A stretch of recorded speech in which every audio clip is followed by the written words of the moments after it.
Hi everybody, it's the Soap Man here. Got another video for you here. Actually, this is soap I already made. I'm right now, as we speak, have some lye water and oils cooling. I'm going to do another batch tonight, and I'll record that and get it put up for you. If you've been watching my videos recently, you know that I have been trying some different things, and I tried something new yet again. I usually use the same tried and true recipe, rarely deviate from it.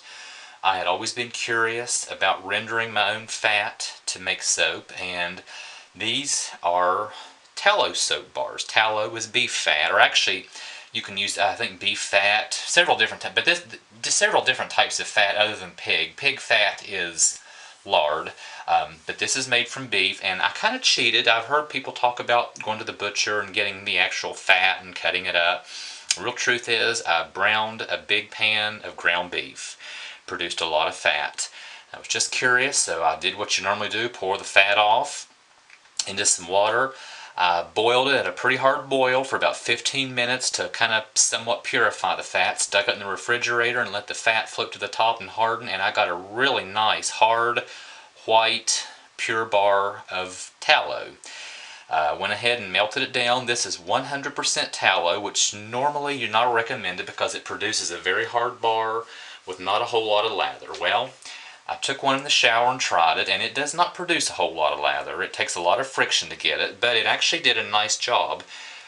I've also been told that tallow soap produces a really creamy lather, and let me tell you, it does. I think it's because the lather is not large, bubbly lather. It's really, really super dense, and it is a very, very creamy lather. It really feels nice on the skin. I like it. So, that was one rule that I broke by using 100% tallow. Another rule that I broke is using food coloring to color it. I have tried food coloring in the past in cold process, and it does not survive the process of curing. This did.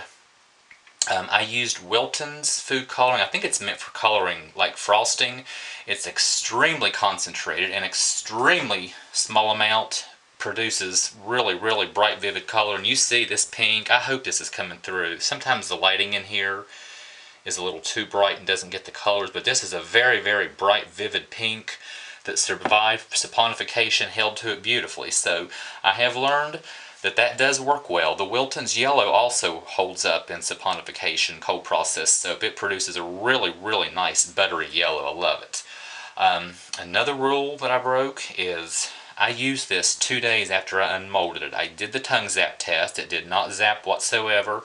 I washed my hair with it. It was great, so I took it in the shower to test it. I really prefer my own soap in the shower, my regular soap in the shower, but I cut one of these up. I cut it in half and shaved it down and used it in the laundry. And I just took it out. I had a stain quilt that was pretty bad, and I tell you, it did a good job. The verdict, I like my own soap in the shower, but this does make good laundry soap, and that way that fat is not being used. I'm a carnivore. I love meat, but I do realize that an animal died, so I can enjoy that. And using the fat just further uses that animal, the animal did not die in vain, because the meat gets consumed, and in this instance the fat is also used.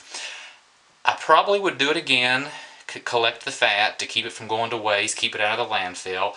But I would use a 0% super fat. I would not put color in it, and I would use it for laundry soap or to wash the car.